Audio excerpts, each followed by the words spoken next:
everyone, happy Vlogmas Day 19. I kind of went AWOL this weekend. I'm feeling okay. I know the last vlog from, Friday was me getting sick and then I disappeared over the weekend. Like, I promise I'm okay. I sound awful, and like nighttime and early morning I feel kind of bleh. But once I get up and moving, I feel fine.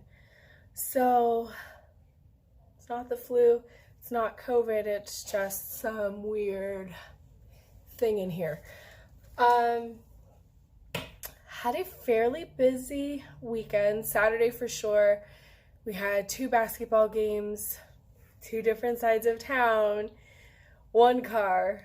Luckily they were staggered by an hour, so I was able to drop Nate and Oliver off, come home, get Owen to his game, leave him there, and he gave me the wave that his coach was there, drive back to Nate and Oliver, pick them up, and get back to Owen's game to watch his team.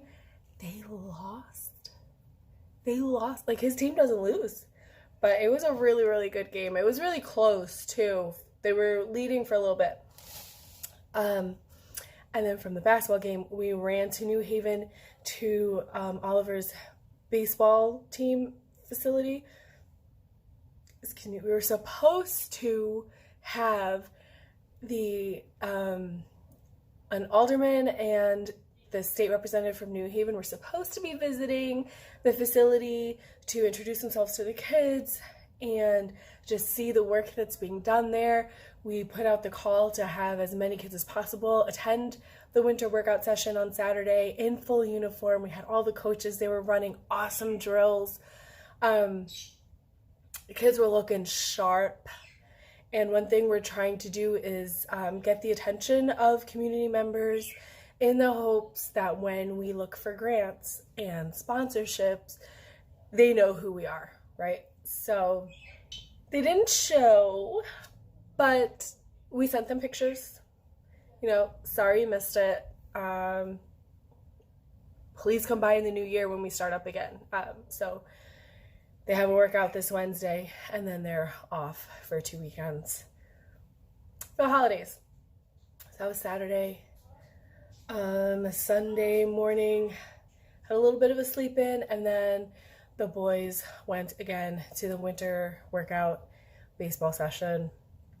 Watched the World Cup game there. At the end of that session, everyone was hyped, and these baseball players like, damn, I could not run like that. Like, we could not play soccer. Like, thank goodness we play baseball. So it certainly felt busy. Like, I'm sure my energy is not at 100%. I never have much energy anyway. I am a couch potato, bookworm. We know this, right? So, say hi. Hello. Today, I have nowhere to be because I can't go anywhere. I'm waiting on a tow truck to get our lump of a car out of here. Hopefully it's nothing too intense and we can get the car back, although my husband doesn't even want this car back at this point. It's just been one thing after another. So we'll see what our mechanic says when that happens. I had to do the rest of my Christmas shopping online last night. I had to order, because I hadn't gotten Nate gifts. I haven't been able to get to the store, so he spoils me. I want to make sure he has stuff under the tree, at least from the kids, He's the kind of guy that, like, he's so freaking practical that, like, his gifts aren't fun. He's getting stuff he needs. And I feel bad every year. I feel so bad getting him gifts because, like, I want all the things. I want to be spoiled, and I want to spoil him, and I just can't because he doesn't want anything. That's that one. So, but yeah, managed to get his gifts ordered. I think you'll like them. I think he will like them and appreciate them. He's a simple, easy to please kind of guy. He's a great guy. Your dad. So the kids are having a Magic the Battle gathering, and while they play those cards, Magic the Battle. What did I say? Magic the Battle gathering. What? Okay, Magic the Gathering battle. I swapped. Strike that. It's a big tournament. They've made their own bracket and tournaments. They're putting their decks up against each other. While they do that, someone has to lose, Owen. Someone has to lose. Be graceful. While they do that, I am going to make myself some tea. Because I'm still pretty, like, fuzzy-headed, tired. My eyes hurt. And, like, so these, I don't have prescription glasses. These are just, like, a light filter. But when my eyes feel strained and tired and, like, just that burning feeling, these really help me. I don't know if that's in my head or not, but I love these glasses and they're cute as hell. So we're wearing them. So I'm going to make my tea. Hopefully that'll wake me up a little bit more. It's 10:30 already in the morning. I'm going to catch up on YouTube video because I haven't watched any vlogmas. I haven't vlogged and I haven't watched any vlogs all weekend. Maybe put on a Christmas movie and get some presents wrapped. Okay. Oh! Before I wrap presents, maybe while I drink my tea, we can talk about, I made my list of my least favorite books of 2022. That was much easier to go through than, like, I'm not ready to pick my favorites. So let's talk about my anti-favorites, okay? I'll be right back.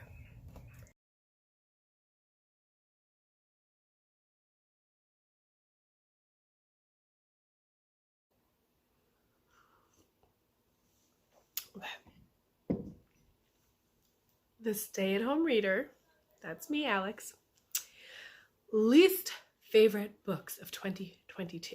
These are books I finished, so there are plenty of DNFs. I think I counted like 13 DNFs that are actually on my story graph. There may be more that I never even put on there, as I wasn't reading them long enough to add to my currently reading and then mark them as a did not finish. But we're only talking about completed books that were not my liking. And these are not ordered in like a bad to worse kind of list. These are literally just, I went through my story graph from the beginning of the year. So these are in order of when I read them. Ready? Okay. My first not so great read of the year, I read in January for the Now That's What I Call Summer Readathon. And that was the first book in the Fear Street saga called The Betrayal by R.L. Stine. It's kind of unfair to put this in my worst reads of the year because, I mean, did I think it was going to be great? Absolutely not. Was it terrible? Yeah. So just by its nature, but that's kind of unfair because that's what I expected it to be. Then I thought I would get into poetry. I really need to find poetry to my liking. I feel like when I was young, I considered myself a little child poet. And I think this was my dad kind of being like, he liked poetry, so I had to like poetry, so I had to be a poet because he was encouraging, but also my dad has this way of like pushing his interest on whatever. So I used to write poetry as a kid, super cheesy. I have one that still plays in my head and I'm like, oh my God, I thought I was Emily Dickinson at like 10 years old, but whatever. I tried swimming lessons, poems by Lily Reinhart. I grabbed this from the library, not realizing who Lily Reinhart was. And then halfway through the collection, I was like, my God, this sucks. Looked up reviews and realize she is the actress from Riverdale. I think she's Betty. And I guess she had a real life romance with, was it Cole Sprouse? One of the twins actors. I'm so old. I know them as the babies from Full House. But some Sprouse, I think he's Jughead in that series, The Riverdale, which I only watched the first season. Trash. Entertaining, but trash. Anyway, they were real life dating, and I guess it didn't go well, and this is just her working through that breakup, poor thing. But it didn't need to be published. So that was bad. Hummingbird Salamander by Jeff Vandermeer was a book club read. Could not stand it. I was so disappointed because I'm interested in the Annihilation trilogy, whatever that series is called. I know Annihilation is one of the books. I really want to give him another shot, but I hated Hummingbird Salamander so much. Pacing was weird. The action scenes were really freaking weird. Like, I felt like I was watching like a cheesy Steven Seagal movie that plays on like cable television on like a Saturday afternoon, but in book form. Thrill by Jackie Collins. It's on this list just by nature of it being a trashy book. Again, that's what we expected, right? This was a group read for Bert's My So-Called Book Club, which was a 90s, books published in the 90s. We would vote on Instagram for the group read, and Thrill was one of them. I had a good time reading it. I had fun with how bad it is, but still, it was bad, and that's why it's on this list. The Odyssey by Laura Williams. I don't think I knew what to expect with it. I thought it would be like a contemporary women's fiction, like kind of just light and fun, and it wasn't. It was more of that dark literary women's fiction kind of thing. It was for fans of Ottessa Moshfegh, which I insist that I am,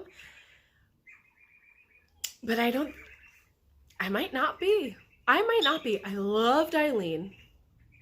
A book that didn't make it on this list of worst reads of the year, but it's definitely one of my biggest disappointments. I loved the beginning, really connected to my year of rest and relaxation, and then just completely hated it as it went on. So that's one loved, one for Moshfegh, and then I read Lapvona and was, I don't know, I think I really liked it. So am I a Moshfegh fan? I want to be. I really, really do. And so whenever I see something that is blurbed as for fans of Moshfegh, I'm drawn to it. And I haven't liked one yet. So Laura Williams did not like. Grace Perry, The 2000 Made Me Gay. Didn't love it. And I had written up this whole review for it for my Instagram and ended up never posting it because it's one of those where like I don't feel like it's my place to tell you what I didn't like about it.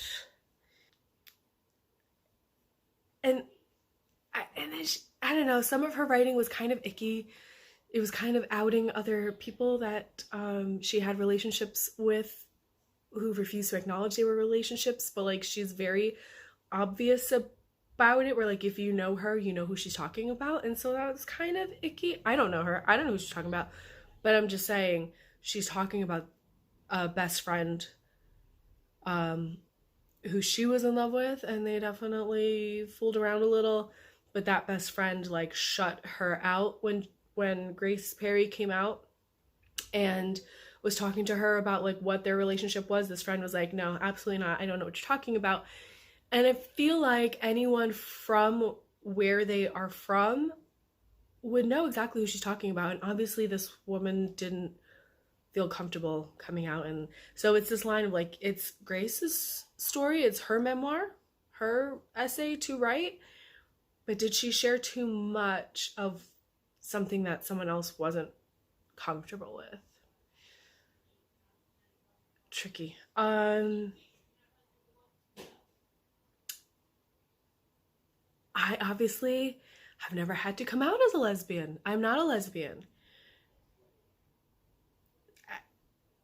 I have this conversation with my husband, like you're my soulmate and you happen to be a man. That's my where I land on this like sexuality spectrum is my soulmate happens to be a man and he happens to have been the only relationship I've ever had. So, that said, like I present as hetero, and so I can't relate to her experiences of coming out as a lesbian and navigating that. And so it's hard to have anything bad to say about this writing except that there was something off about it for me. I don't know. Another memoir that just did not land for me was Fiercely Happy by Jenny Lawson. This was a book club book, and I immediately DNF'd it and then decided I wanted to go to the meetup, so I started it over. I hated the humor and I didn't find it funny. I thought Jenny Lawson was obnoxious. I thought she didn't respect her husband's boundaries while acknowledging that we're only getting one side and we're only getting glimpses, and parts of the memoir that I did love were when she's acknowledging what a great relationship she has, that her husband does put up with her. And I would like for her to have been a little bit more serious and discuss that, being a person with anxiety and depression and how she navigates her relationship with her husband. So while I have had a good mental health year, not everyone in my life has. And so I felt kind of defensive reading this book. Like I was not in a place where I wanted to laugh about depression. And so I did not have a good time reading this book. Okay. Then we jump all the way to October, I think it was October, with Reluctant Immortals. This was an audiobook for me and I just freaking hated it. I was so looking forward to it because it's like this recycled classic literature, using characters from Dracula and Jane Eyre to create a more modern, as in like 1970s, sort of feminist story. And so I thought that held a lot of promise. Should have relied on being a character-driven exploration of like there's a character, obviously. I don't know what I'm saying. I think it should have focused more on the characterization and less on the plot, but it tried to make it a little more actiony, and it was just pointless. Busy road. Lots of noises going on that are distracting me. Sorry. Yeah, I couldn't like grasp onto what the point, what the plot, what the driving action of the story really was. Like none of it mattered, in my opinion. I think there's some messaging about autonomy and women's rights, and it's like strong male personas dominating women's right to choice. But I think that got lost in trying to make it like a horror action kind of story. It lost me. And then in November, as part of the Skoden readathon, I read the first issue of Stephen Graham Jones's Earth Divers comic, Kill Columbus. I didn't like it. I found the premise interesting. It involves a native man traveling back in time to get himself on board of Columbus's ships during his famous 1492 sail the ocean blue journey. And his goal is to kill Columbus, thereby interrupting the European age of exploration and colonization in the Americas, right? That's only called that, but you know. So I only read the first issue, which is very short and not much happens. But I don't think I even want to continue it. Player 2, grab purple and orange. Player 2, grab red. Player 1, grab purple. Blue down. Switch your left hand. Grab orange. Okay, grab purple.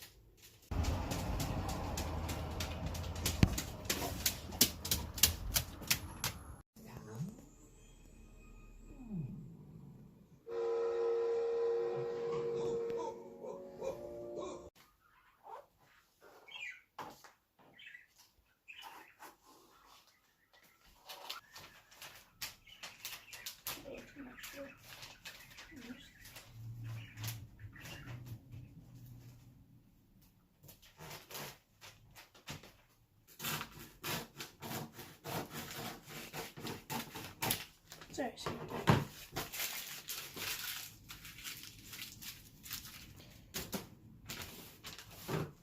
Too short. Nope, it's fine.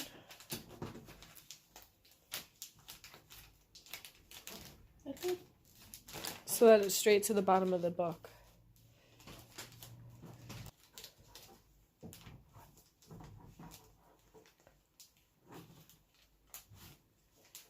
You're good, you're good, you're good. Again? I wasn't making... And what do you mean by giving the children toys? Don't you know